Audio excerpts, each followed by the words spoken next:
Documentos colocados em sigilo no governo Bolsonaro podem ter sido apagados. Ana Lívia Esteves, um dos assuntos mais comentados na reta final do governo Bolsonaro é a imposição de sigilo de até 100 anos. Há uma ampla gama de informações que vão desde o projeto do submarino nuclear brasileiro até a lista de convidados de Michele Bolsonaro em cultos religiosos na Granja do Torto. Aposentado na insatisfação popular com a tarja preta em tantos documentos, então o candidato Luiz Inácio Lula da Silva prometeu retirar todos os sigilos impostos durante a gestão de seu opositor.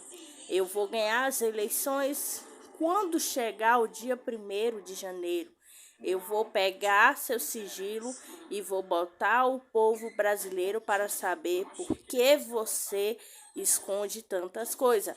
Afinal de contas, se é bom, não precisa esconder, disse Lula durante um debate na TV Bandeira em outubro de 2012. Especialistas esperam ansiosamente pela liberação de informações sobre o processo disciplinar do ex-ministro da Saúde, General Pazuello. Enquanto o curioso gostaria de ver os detalhes sobre a prisão do Ronaldinho Gaúcho no Paraguai ou das viagens internacionais do filho do presidente Eduardo Bolsonaro. Mas será que Lula tem autoridade para desclassificar todos esses documentos? Em 1º de janeiro, afinal, o governo Bolsonaro foi realmente o que mais impôs sigilo a informações oficiais da Sputnik Brasil. Conversou com especialista para entender qual é o futuro da transparência dos atos públicos no Brasil. De acordo com o cofundadora e diretora da agência de dados, fiquem sabendo, especializada na lei de acesso à informação, Laí Maria Vitória Ramos, transparência no Brasil evoluiu desde a aprovação da lei em 2011. A lei garante publicidade dos atos públicos, mas prevê que a informação imprescindíveis à segurança da sociedade e do Estado sejam mantidas em sigilo. Nesse caso, os documentos reservados são mantidos longe do público por 5 anos, enquanto documentos secretos se mantêm fechados por 15 anos e os ultrasecretos por 25 anos. O governo Bolsonaro, no entanto, abusa de dispositivos da lei, que busca proteger informações pessoais a fim de blindar o presidente e membros da sua família. Durante o governo Dilma, muitas informações foram colocadas sob sigilo, principalmente nas Forças Armadas. A questão do Bolsonaro é que ele personaliza o sigilo aplicando para os casos relacionados a ele pessoalmente, disse Ramos da Sputnik Brasil. De fato, os brasileiros estão se acostumando a ouvir expressões como sigilo de 100 anos e a considerar que a carteira de vacinação do presidente, a lista de frequentadores do Palácio do Planalto são assuntos da esfera privada. O que acontece é que acessos a informações sobre o presidente Bolsonaro foram negados como se fossem informações privadas e não sobre a principal pessoa pública do país. Declarou Ramos, existe uma aplicação equivocada da lei, talvez ilegal, de má-fé, para censurar e cassear informações relacionadas à figura do presidente. O doutor em Direito do Estado pela USP, Igor Santana Damasauskas, concorda que houve aplicação equivocada da LAI durante o governo Bolsonaro. Sugere que ela tenha sido internacional. Houve uma banalização e abuso na utilização dessa prerrogativa de classificar documentos como sigilosos? Isso é uma aberração que precisa ser corrigida, disse Tamazauskas, advogado sócio do escritório Butini e Tamazauskas, explica que Lula tem sim autoridade para retirar sigilo dos documentos.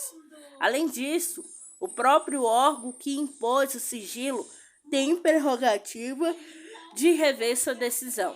O ato administrativo que impôs a classificação pode ser revisto assim como qualquer outro ato administrativo, tanto a autoridade hierarquicamente superior quanto o próprio órgão pode rever o sigilo caso identifique uma informação equivocada, esclareceu Tamazauskas. O judiciário também tem prerrogativa para retirar sigilo dos documentos, assim como o cidadão comum, que pode solicitar a abertura de informações públicas através do portal da transparência. O problema é que, se seguirmos as regras colocadas pelo Exército, por exemplo, levaria 700 anos para a sociedade civil conseguir a abertura de todos os documentos que foram colocados em sigilo desde 2003, considerou Ramos. Levantamento do jornal Estado de São Paulo aponta que o Exército é um órgão que mais colocou documentos em sigilo de 2019 para cá. Acesso a informações como ficha funcional de Fabrício de Queiroz, ex-assessor do filho do presidente Flávio Bolsonaro, foram negados com base na proteção de informações de cunho pessoal. Abuso nos órgãos de segurança. O desrespeito à LAI não se restringe ao gabinete do presidente, órgão de segurança como Polícia Federal, Gabinete de Segurança Institucional, GSI, Agência Brasileira de Inteligência, ABIN, Forças Armadas, Itamaraty e Ministério da Ciência e Tecnologia utiliza de normas internas para negar acesso a informações secretas, mesmo depois de expirar prazo do sigilo. Segundo Ramos, esse órgão alega motivos internos como segurança dos agentes para manter as informações indispensáveis por tempo indeterminado. O órgão de segurança simplesmente entende que a resolução interna se sobrepõe à LAI, mas a LAI é uma legislação nacional que estipula muito claramente, uma vez findado o prazo do sigilo, documento e automaticamente público. Mas isso não acontece, revelou Ramos. Nesse contexto, a agência de dados, independentemente fique sabendo, entrou com um processo na justiça contra o ABIN para garantir a transparência de documento que já deveria ser público. No processo também tem intuito de gerar procedente legal para que os demais órgãos de segurança cumpram a letra da LAI. Precisamos mudar o LAI?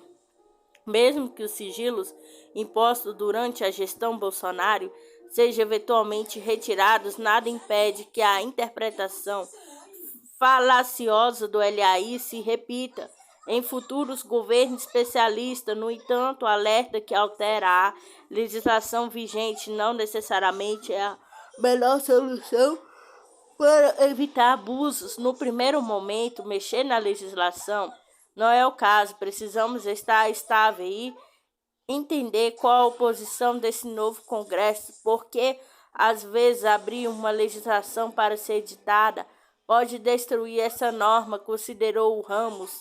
Segundo ele, o Brasil tem uma das leis de acesso à informação mais avançadas do mundo, que conta com um portal de transparência premiado internacionalmente. O momento agora é de revisão, saber quais documentos foram apagados e que foi alterado no sistema, realizar auditorias nas caixas de e-mail e conversa com a sociedade civil o tempo inteiro, propôs Ramos.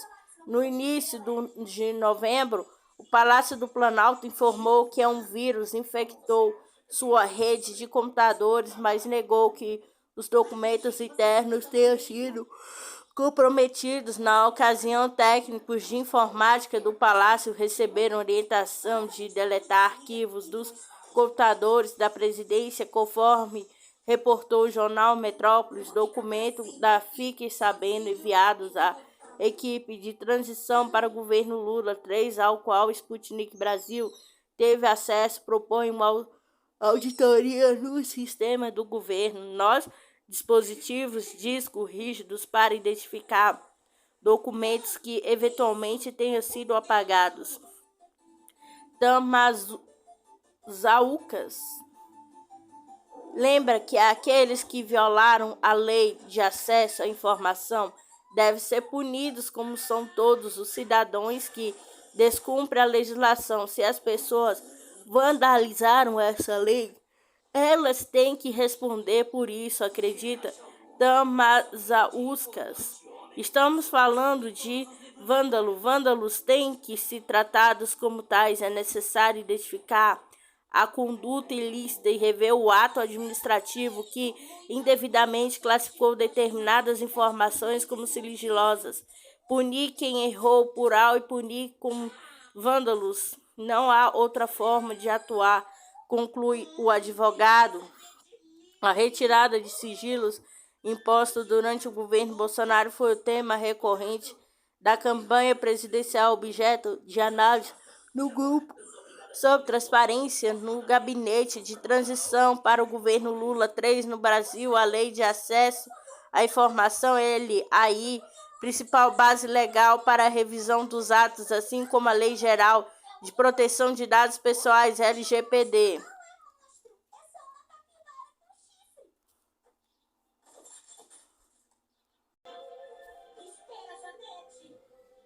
Para Lucélia Santos, da equipe de transição, o renascimento será como Beyoncé. Após 3 semanas de árduo trabalho, os grupos de transição têm até esta sexta-feira 9 para concluir os levantamentos das diversas pastas para facilitar o anúncio dos primeiros novos ministros pelo presidente Lula. O cenário até aqui da terra arrasado, mas cada momento nos esqueletos de rombos nas contas públicas saem do armário, como os de 500 bilhões em energia elétrica que podem ser repassados nas contas dos consumidores ao longo desta década. Nada foi mais devastado que na cultura, segundo relata a atriz Lucélia Santos, uma das pessoas cotadas para comandar o ministério, que foi extinto por Michel Temer em 2016 e virou secretária. Segundo Lucélia, a cultura foi perseguida, totalmente retalhada do começo ao fim do governo Bolsonaro, onde a parte foi absorvida inicialmente pela pasta da cidadania e ao final de seus restos mortais foram vinculados ao Ministério do Turismo. Não sobrou nada, diz perplexa. O que os integrantes da equipe de transição na cultura encontraram foi um buraco profundo que vai demorar anos para ser reconstruído. A Vale Lucélia Santos, além de Lucélia, fazem parte do grupo do ex-ministro Juca Ferreira, a cantora baiana Margarete Menezes, músico pernambucano Antônio Marinho, cineasta Kleber Mendonça, cantor gospel Kleber Lucas, cineasta Manuel Rangel, que foi assessor especial do ministro Gilberto Gil, deputado federal Área Carolina, PSOL Minas Gerais, o secretário nacional de Cultura do PT, Márcio Tavares, e ainda 4 deputados federais, entre os quais o ex-secretário de Cultura de Michel Temer, Marcelo Celeiro, Jardira Fagali, Benedita da Silva, do Rio de Janeiro, Túlio Gardelha, PSB, Pernambuco. Ele cita os órgãos vinculados originalmente ao Ministério da Cultura, criado em 1985 no governo Tancredo Neves José Sarney, que teve como primeiro-ministro José Aparecido de Oliveira, que depois voltou ao cargo para incentivar a criação da Comunidade dos Povos de Língua Portuguesa, depois rebaixada à secretaria como estando em completo abandono de verbas e gestão. caso mais absurdo, a Fundação Palmares, que foi comandada por um negro que defendeu a escravidão como favorável aos africanos que vieram cultivos para o Brasil, afastando de suas famílias, mas a casa de Rui Barbosa, Biblioteca Nacional de Aipan, Ancine e Furnarte estão tão abandonados e esvaziados como foram FUNAI, CMBio e o IBAMA. Severa Atriz, que é também ecologista militante das causas indígenas e da proteção à Amazônia. Questão imediata da identificação da equipe da transição.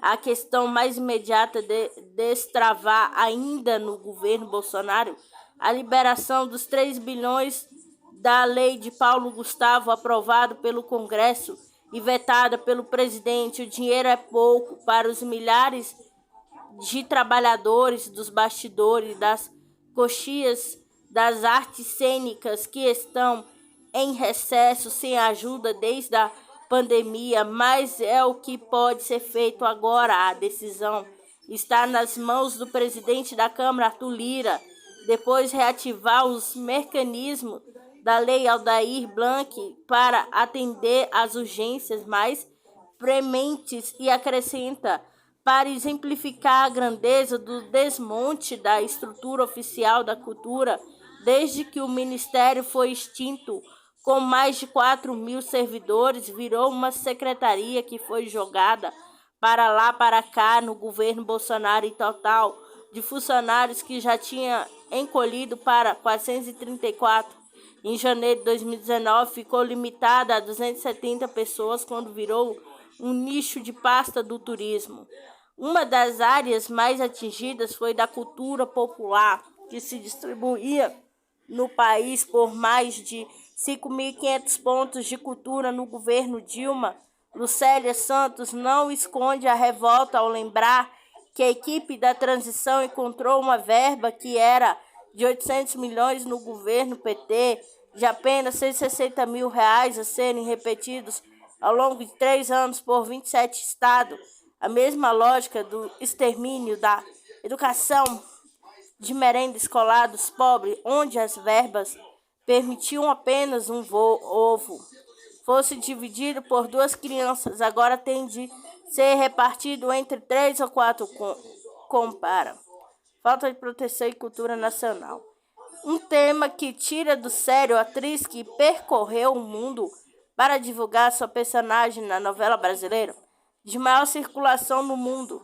Escrava Isaura diz respeito à falta de cuidado para com o fomento da proteção do audiovisual brasileiro, além de Hollywood e da Índia, Bollywood, França, Japão, a Espanha e a Coreia do Sul. São exemplos de países que entendem a importância da exportação de sua produção cultural como cartão de vista da aceitação do modo de vida dos demais produtos exportados por cada nação. Lucélia lembra que o turismo na Espanha ganha grande atrativo como cenário de seus filmes e séries. O Brasil tem de pensar nisso como um produto cultural rentável, como efeito multiplicador, diz ela, entusiasma com a estratégia usada pela Coreia do Sul para ganhar as telas do mercado.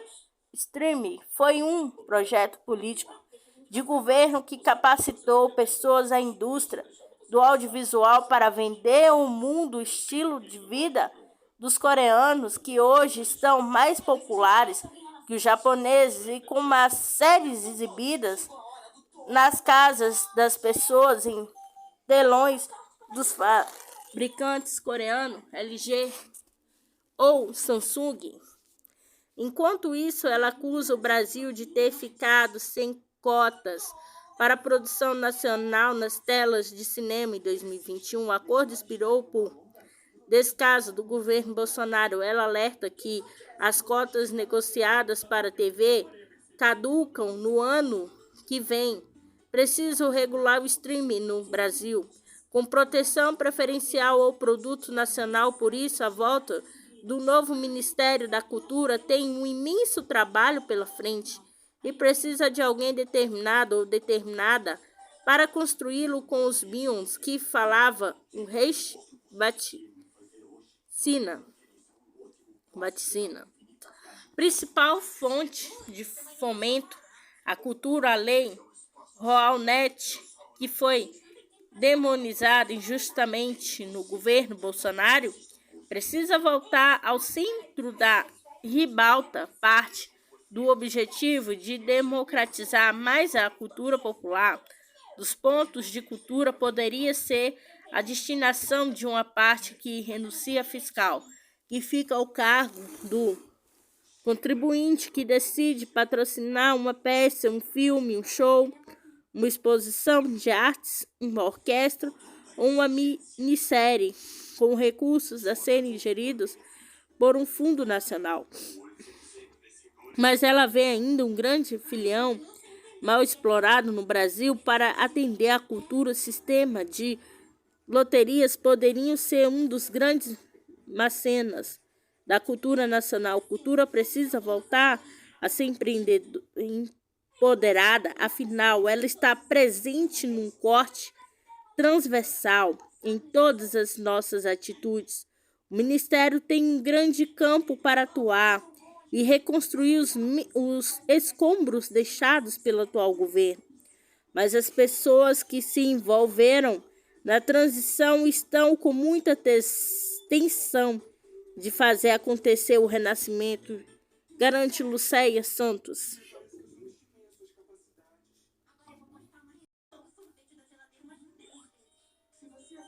Câmara aprova agravamento para crime de injúria racial.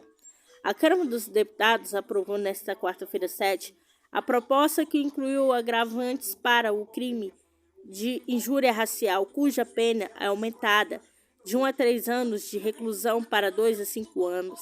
A proposta seguirá para a sanção presidencial. Embora desde 1989 a legislação tenha tipificado crimes resultantes da discriminação ou preconceito de raça, cor, etnia, religião ou procedência nacional, injúria continua tipificada apenas no Código Penal.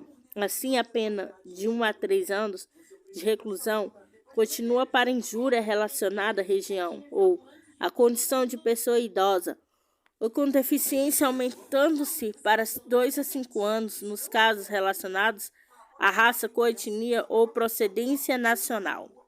Outra novidade na redação proposta é que todos os crimes previstos nessa lei terão as penas aumentadas de 1/3 até a metade quando ocorreram em contexto ou com o intuito de descontração, diversão ou recreação. Na interpretação de lei, o juiz deve considerar como discriminatória qualquer atitude ou tratamento dado à pessoa ou grupo minoritários que causam constrangimento, humilhação, vergonha, medo ou exposição indevida que usualmente não se dispensaria a outros grupos em razão da cor, etnia, religião ou procedência. Quanto à fase processual, seja em várias civis ou criminais, a vítima dos crimes de racismo deverá estar acompanhada de advogado ou de defensor público. Em relação ao crime de injúria em razão de raça, cor, etnia ou procedência nacional, a pena é aumentada na metade se o crime for cometido por 2 ou mais pessoas. Quando esse crime de injúria racial ou por origem das pessoas for cometido por funcionário público no exercício de suas funções ou do pretexto de exercê-las, a pena será aumentada de 1/3. Conceito de funcionário público que deve ser usado e o Código Penal, que inclui aquele que exerce o cargo, emprego ou função pública, ainda que transitoriamente ou sem remuneração, abrangendo as empresas estatais ou prestadoras de serviço contratadas ou conveniadas para executar a atividade típica da administração pública. Agravante será aplicado também na relação a outros dos crimes tipificados na Lei 7716/89. Para te induzir ou incitar a discriminação ou preconceito de raça, cor, etnia, religião ou procedência nacional, reclusão é de 1 a 3 anos e multa. Fabricar, a comercializar, distribuir ou veicular símbolos, emblemas, ornamentos distintivos ou propaganda que utilizam cruz suásticas ou gamada para fins da divulgação do nazismo. Reclusão é de 2 a 5 anos e multa. Para esses dois tipos de crime, se a conduta ocorrer no contexto da atividade esportiva, religiosa, artística ou culturais destinada ao público, será determinada a pena de reclusão de 2 a 5 anos, proibição do auto frequentar por 3 anos locais destinados a práticas esportiva, artística ou cultural destinada ao público conforme o caso. Sem prejuízo da pena de violência, é quem dificulta, impedir ou empregar violência contra qualquer manifestação, prática religiosa será punido com reclusão de 1 a 3 anos e multa. Para todos esses crimes, exceto da injúria, o texto atualiza gravemente a reclusão de 2 a 5 anos de multa, quando o ato é cometido por intermédio dos meios de comunicação social ou de publicação de qualquer natureza, incluindo também aos casos de postagem em redes sociais ou na internet.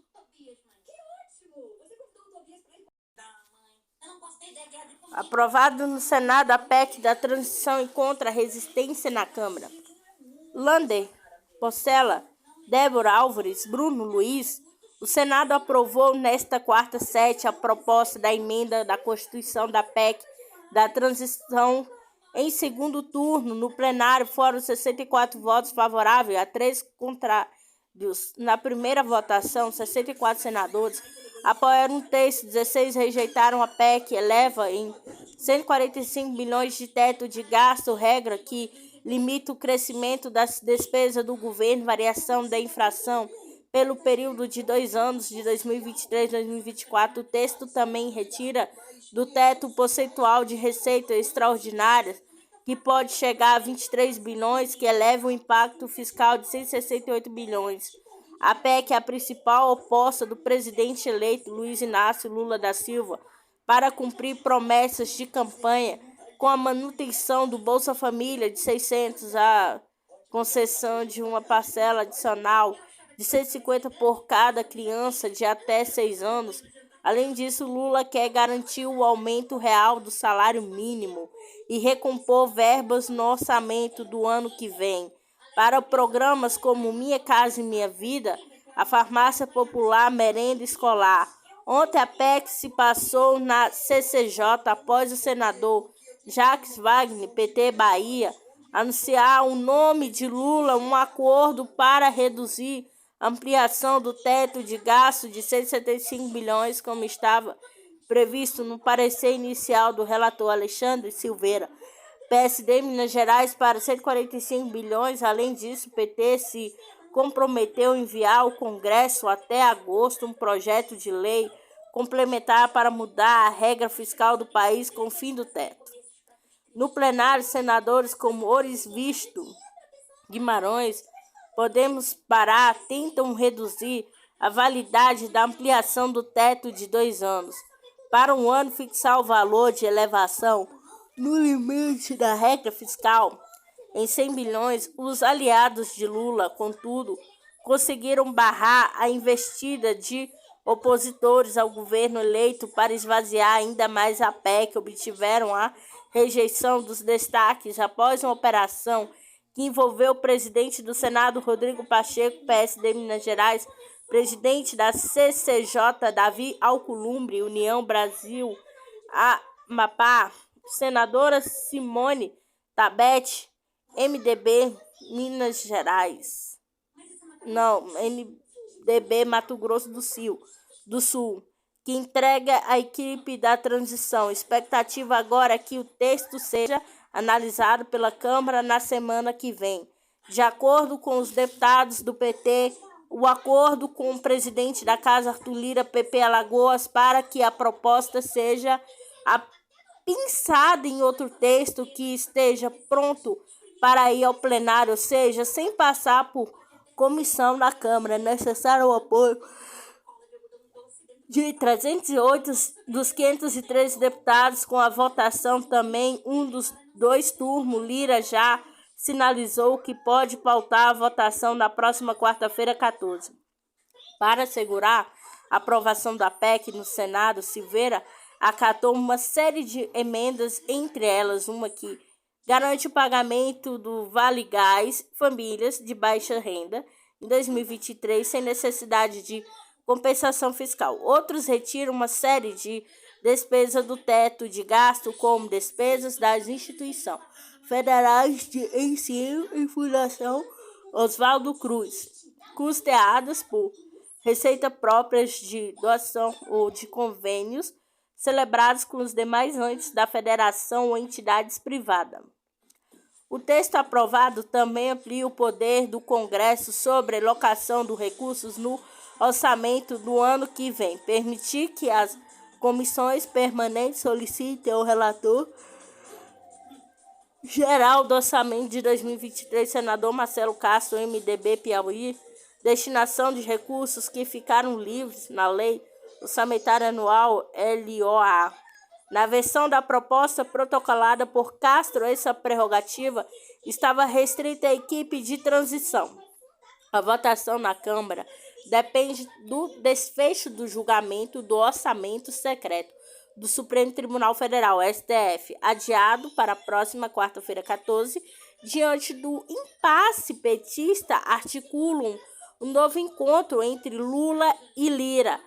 Parlamentares do PT argumentam que não foi partido que provocou a corte sobre o esquema e ação, foi da rede, mas o Centrão vê o digital do petista no julgamento.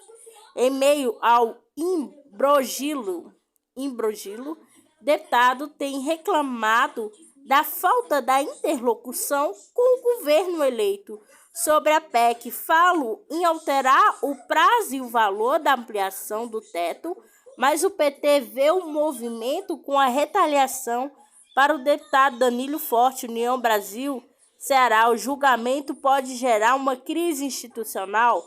Pior dos mundos de uma crise institucional é gerado a partir de uma suspensão do julgamento, em que o Congresso ficará inerte para se posicionar sobre a PEC. Até mesmo a formatação do orçamento de 2023, a imagem do país ficará muito comprometida por causa da expectativa que o governo Lula criou, até mesmo internacionalmente, disse o deputado.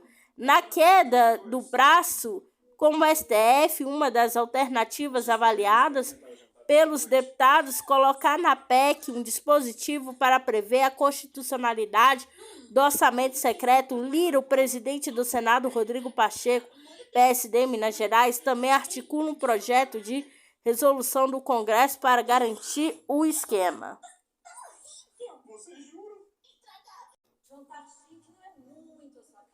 Posse de Lula tem recorde de chefe de Estado já confirmados. Posse do presidente eleito Luiz Inácio Lula da Silva, no dia 1º de janeiro de 2023, já conta com a confirmação da presença de 11 chefes de Estado do governo. Os convites foram enviados na última segunda-feira, 5/12, aos países com os quais o Brasil tem relação diplomática. O número de confirmação em menos de 3 dias já supera a quantidade de autoridades presentes na última posse presidencial no país. Há uma expectativa grande para que haja um número bem significativo de chefes do Estado e chefes de governo, eventualmente vice-chefes de Estado e de governo. Para que venha isso, faz parte da reinserção do Brasil a partir do governo do presidente Lula, da política externa, que é o presidente Lula, vai conduzir de uma reinserção do Brasil no cenário mundial, explicou o embaixador Fernando Igreja, integrante da coordenação da organização da posse. Estão confirmando as presenças de chefes de Estado e do governo da Alemanha, de Angola, da Argentina, da Bolívia, do Cabo Verde, do Chile, da Colômbia, na Costa Rica, do Guiné-Bissau, de Portugal, Timor-Leste, de acordo com a coordenadora de organização de posse, Janja Lula. da Silva, personalidade internacional, autoridade como ex-chefe de estados, estão, entretanto, em contato com a organização, manifestando o interesse de vir à posse. Portanto, mais autoridades serão confirmadas ao longo da semana. Festa inclusiva. Janja destacou que a organização pretende fazer uma festa inclusiva para o cuidado com a população que sofreram com a exploração de fogos de artifício com as salvas de tiros de canhão. Sobretudo os autistas, a gente teve uma demanda especial sobre os barulhos que podemos produzir na posse que podem perturbar pessoas com deficiência, especificamente fogos de artifício ou salva de tiros de canhão, que está programada para a posse que sempre acontece, revelou. A coordenação da posse também recebeu um pedido do grupo técnico do meio ambiente que trata da proteção dos animais sobre a produção dos ruídos. Nós vamos conversar com o cerimonial do Senado, que é responsável para essa parte da salva de tiros com relação aos fogos de artifício. Já tínhamos programado que não teria se tivesse será sem ruídos, completou. A futura primeira-dama apresentou um breve roteiro dos eventos do dia 1º de janeiro de 2023, destacando a previsão do início do Festival do Futuro, Alegria para tomar posse, após a solenidade prevista para 17 do Palácio do Planalto. O presidente eleito deve subir a rampa do Congresso Nacional por volta dos 14h30 para a solenidade da posse de 15. Em seguida, seguirá ao Palácio do Planalto em carro aberto no dia 1º de janeiro. Vai começar com muita alegria, vai terminar com muita alegria. Isso é o fundamental, é o que a gente espera, por isso que a gente está trabalhando para que esse dia seja alegre, feliz para todos. Toda a posse será transmitida para o Brasil e para o mundo, e também nos talões que vão estar na esplanada do Ministério, onde estarão os dois palcos Elza Soares Gal Costa para o início das apresentações dos mais de 20 artistas confirmados. Márcio Tavares, coordenador do GT de Cultura, integrante da coordenação da posse presidencial, explicou que a festa da posse contará também com a exposição Brasil do Futuro e as Formas da Democracia, com a curadoria feita por ele, pela historiadora Lília e pelo apresentador humorista Paulo Vieira. A exposição tem sentido especial, o momento da posse que permanece simbolizado também o novo cuidado com o patrimônio artístico, com valoração das artes, com valoração dos nossos artistas brasileiros, disse. A exposição vai contar com o acervo do Museu da República, do Museu da Arte de Brasília, acervos da Presidência da República com obras que vão para exposição pela primeira vez, também com colaboração de galerias e artistas contemporâneos. Vai ser uma exposição de grande envergadura que ocupará todo o primeiro andar do museu e vai certamente fazer com que o processo da construção do Festival do Futuro fique ainda mais diverso, com gabinete de transição.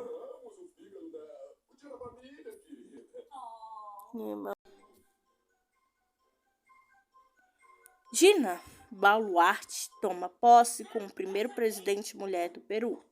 Vice-presidente do Peru, Dina Boluarte tomou posse com nova mandatária nesta quarta-feira, 7. Tornou-se a primeira mulher a liderar o país. A sucessora de Castillo, destituído do cargo após uma tentativa de golpe do Estado e preso pelas autoridades locais, fez seu juramento no Congresso e recebeu a faixa presidencial do líder na Câmara, José William Zapata. Na cerimônia, Boluarte afirma que o Congresso evitou uma tentativa de golpe de Estado comandado por Castillo e ressaltou que pedirá ao Ministério Público para ajudá-la a retirar as máfias do governo, além de garantir que seu gabinete terá todas as forças democráticas. Filiada ao Partido Socialista Peru Libre, ela tem 60 anos e é formada em Direito. Em julho de 2021, chegou a sua nomeada por Castilho ministra do Desenvolvimento e Inclusão Social do governo, mas renunciou ao cargo em novembro passado. A sucessão presidencial entre Boluarte e o ex-presidente, a terceira ocorrida no Peru nos últimos 5 anos. Em março de 2018, de fato, o então presidente Pedro Pablo, que enfrentava um pedido de impeachment no parlamento, renunciou a deixar o cargo para seu vice Martim Vizcarra. Em 2020, no entanto, foi a vez de Vizcarra ser demitido por incapacidade moral pelo parlamento, deixado seu vice Francisco Sagasti para administrar o fim da legislatura. Agora, a imprensa peruana destaca que Boluarte será a primeira mulher a assumir a presidência do país depois do Congresso conseguiu destituir Castilho de 101 votos a favor. Após a votação e representação nacional convocou o vice-presidente para assumir o país conforme indica a Constituição.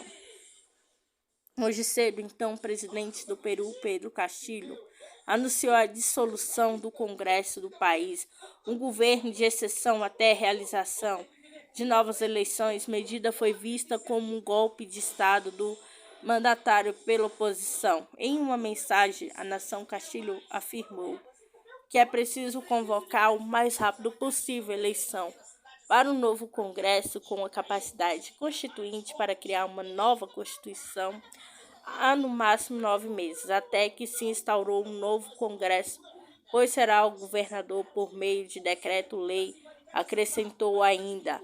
Além disso, o mandatário determinou um toque de recolher a partir de hoje entre 22 a 4, para evitar o protesto que já estavam programados pela oposição. Também afirmou que será realizada uma reorganização do sistema de justiça, com mudanças no Poder Judiciário, Ministério Público, Junta Nacional de Justiça, ao Tribunal Constitucional.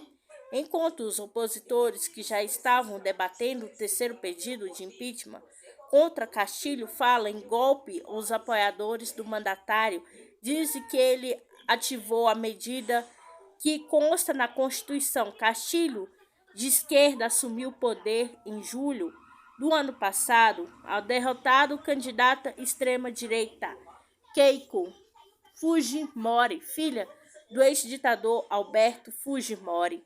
Desde então, por várias vezes foi alvo de moções e investigações parlamentares que tentavam retirá-lo do poder, mas os políticos conseguiam reverter as medidas durante as votações em plenário.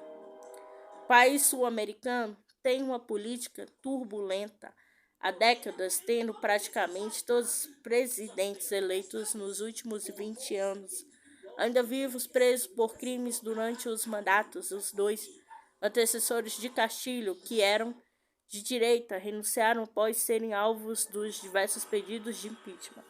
Ao longo após a tentativa de golpe, Castilho deixou o governo e foi detido pelas autoridades locais na sede da Prefeitura de Lima. Em publicação no Twitter, posteriormente excluída a polícia peruana, referiu-se ao artigo 5º do Decreto-Lei de 1267, que habilita as autoridades a usarem força legítima para manter a ordem no país e garantir o funcionamento dos poderes do Estado no quadro constitucional. De acordo com o Ministério Público, Castilho terá que cumprir inicialmente 10 dias de prisão preventiva sobre acusações de crimes de sediação, perturbação da ordem pública e excesso de poder. O Brasil expressou sua preocupação com a crise no Peru, que levou ao impeachment de Castilho, e desejou sucesso ao novo presidente Dina Boluarte. O governo brasileiro acompanha com a preocupação a situação política interna do Peru.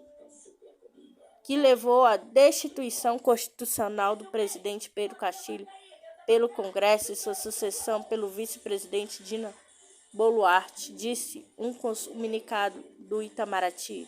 As medidas adotadas pelo presidente Pedro Castilho são incompatíveis com as normas constitucionais e representam uma violação do Estado de Direito, acrescentou a nota. De acordo com o texto, o governo brasileiro manifesta sua disposição em continuar mantendo as relações amistosas que anuem os dois países ou deseja sucesso o presidente Dina Boluarte em sua missão como chefe de Estado peruana. Já os Estados Unidos resulta que não consideram mais Castilho como presidente do Peru e depois que ele dissolveu o parlamento pouco antes da discussão de uma moção para sua destituição. Eu entendo que, dada a ação do Congresso que derrubou ele, agora o ex-presidente Castilho, disse porta-voz do Departamento do Estado, Ned Price. Além disso, a cúpula da Aliança do Pacífico, marcada para a próxima semana com Lima, foi suspensa devido à crise política no país sul-americano. Informação foi divulgada pelo ministro das Relações Exteriores do México, Marcelo Ebrard, do Twitter.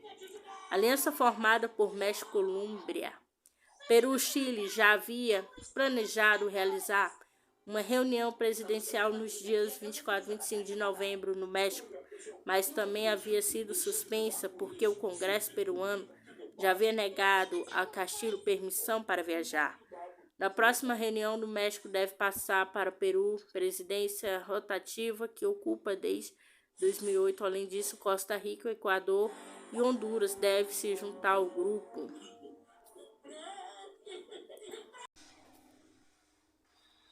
Apoiadores Bolsonaro faz discurso ambíguo sobre derrota e diz que nada está perdido.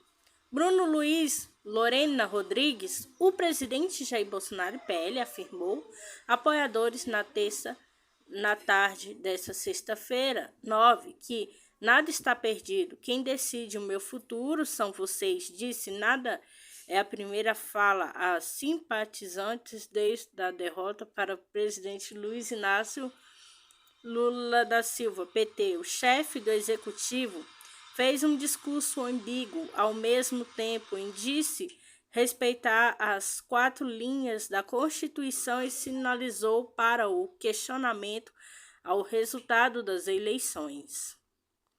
Nada está perdido, o final somente com a morte.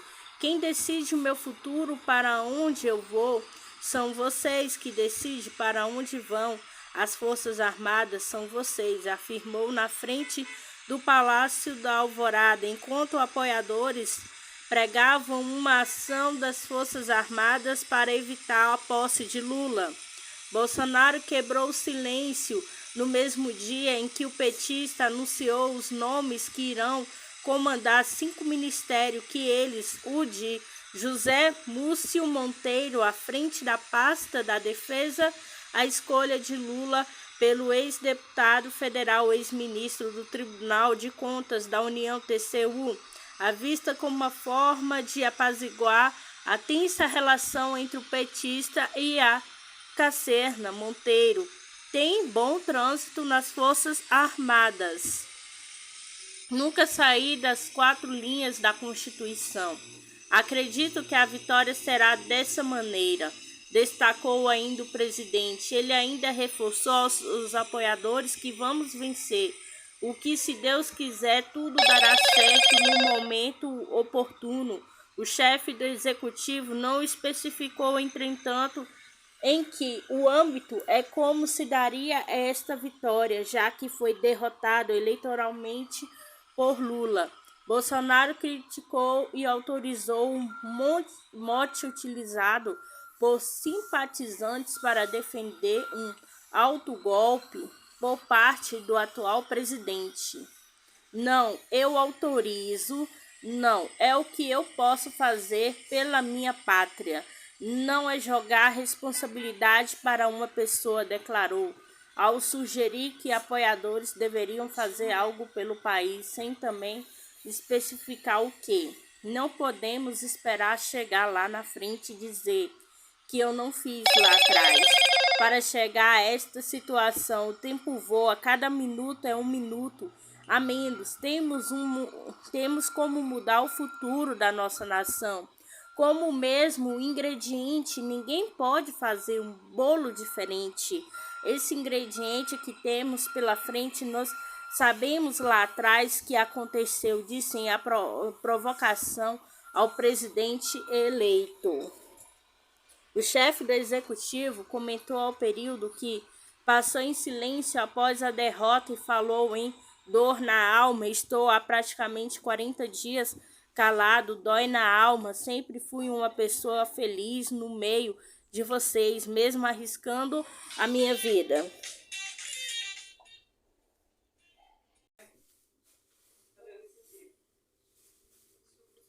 TRE desaprova a prestação de contas da Rosângela Moro, eleita deputada federal.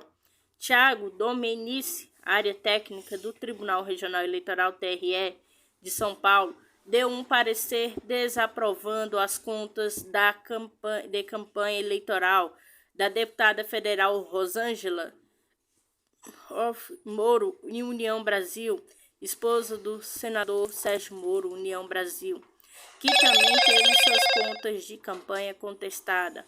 Recentemente, Rosângela foi eleita com 217 mil votos. O relatório, assinado na quinta-feira, 8, afirma que sua campanha não esclareceu gastos eleitorais irregulares como recursos do fundo partidário que somam R$ 854 mil gastos eleitorais irregulares pagos com recursos do Fundo Especial de Financiamento de Campanha, que somam de R$ 1.089 milhões e 18,01. Também houve recursos de origem não identificada no valor de R$ 6.845 e sobras de campanha no valor de R$ 17,582. O parecer do TRE, obtido com exclusividade pela agência pública, tem 22 páginas.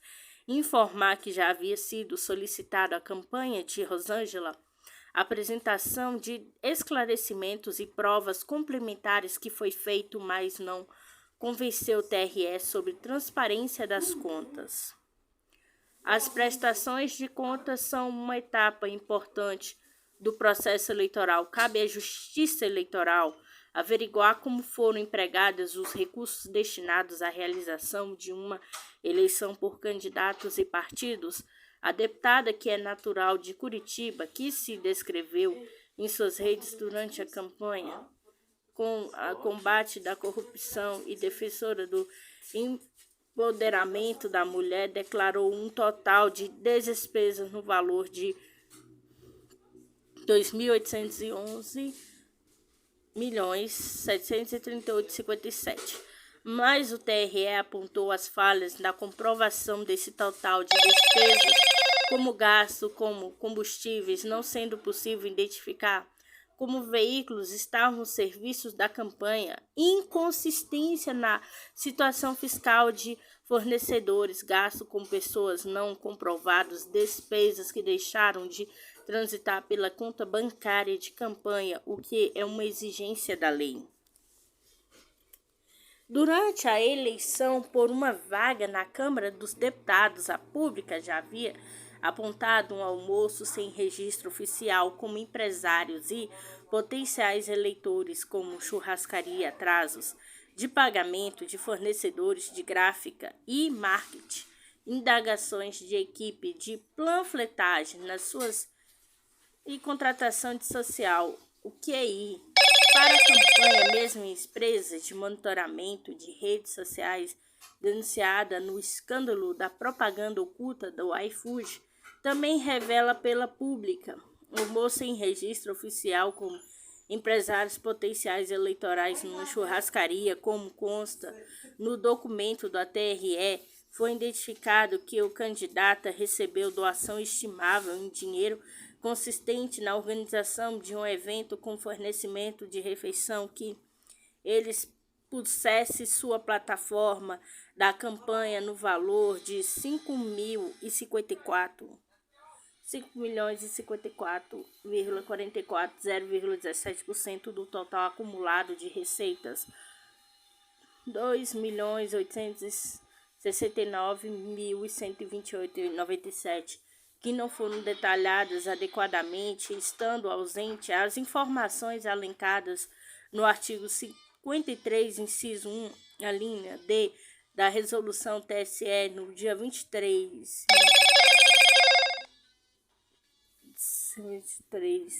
607/2019, diz que o trecho do parecer do TRE sobre o almoço sem registro oficial revelado pela pública. Ainda segundo o TRE, trata-se de inconsistência grave, geradora potencial desaprovação, de que denota ausência de consistência, confiabilidade das contas prestadas, uma vez que é submetidas a outros elementos do controle hábeis a validar e confirmar as informações prestadas, resultadas na impossibilidade de testar sua fedignidade, real origem dos recursos declarados, revelados indícios de omissão de receita. Parecer do TRE disse ainda que Rosângela teve a oportunidade de se manifestar acerca de todos os apontamentos constantes no presente exame, determinou o recolhimento de 1,8 bilhões dos recursos de origem não identificados ao Tesouro Nacional após o trânsito em julgado. Área técnica do Tribunal Regional Eleitoral TRE de São Paulo deu um parecer desaprovando as contas de campanha eleitoral da deputada federal Rosângela Wolff Moro, União Brasil, esposa do senador Sérgio Moro, União Brasil, que também teve suas contas de campanhas contestadas.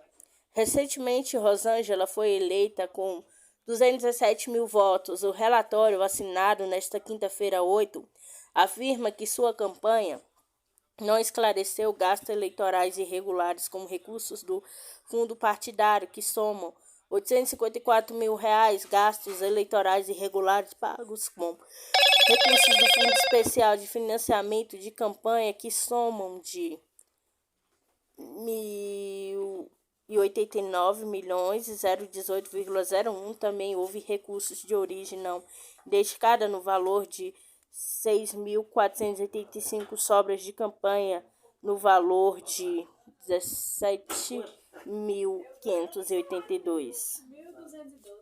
Parece que o do TRE é obtido como exclusividade pela agência pública, tem 22 páginas, informa que já havia sido solicitada a campanha de Rosângela, a apresentação do esclarecimento e provas complementares que foi feito não convenceu o TRE sobre transferência das contas.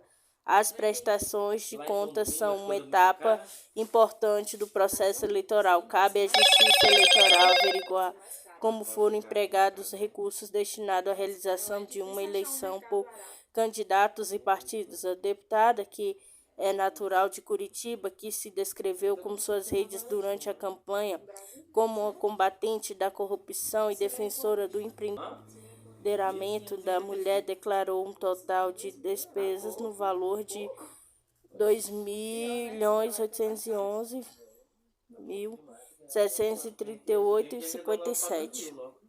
Mas o TRE apontou as falhas da comprovação deste total de despesas, como gasto com combustível, não sendo possível identificar quais veículos estavam no serviço de campanha, inconsistência na situação fiscal de fornecedores, gasto com pessoas não comprovadas, despesas que deixaram de transitar pela conta bancária na campanha, o que é uma exigência da lei. Durante a eleição por uma vaga na Câmara dos Deputados, a República já havia apontado um almoço sem registro oficial com empresários e potenciais eleitorais, uma churrascaria atraso de apagamento do fornecedores do gráfico marketing, indicação da equipe de panfletagem nas ruas e contratação da social TI para acompanhar a mesma empresa de monitoramento de redes sociais denunciada no escândalo da propaganda oculta do iFood, também revelada pela pública. o almoço em registro oficial com empresários potenciais eleitorais numa churrascaria também consta no documento do TRE.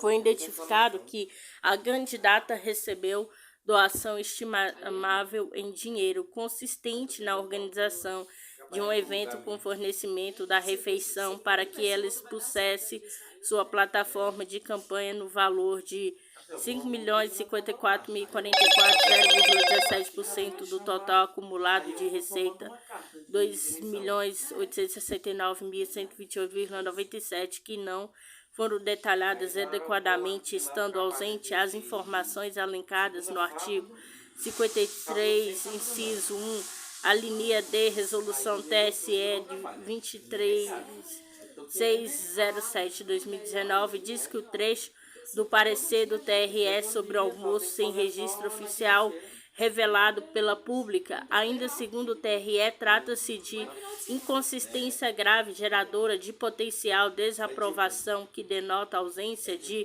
consistência, confiabilidade nas contas prestadas, uma vez que submetidas a outros elementos de controle hábeis a validar, confirmar informações prestadas, resultado na impossibilidade de atestar sua fidedignidade real origem dos recursos declarados, revelando indícios de omissão de receitas.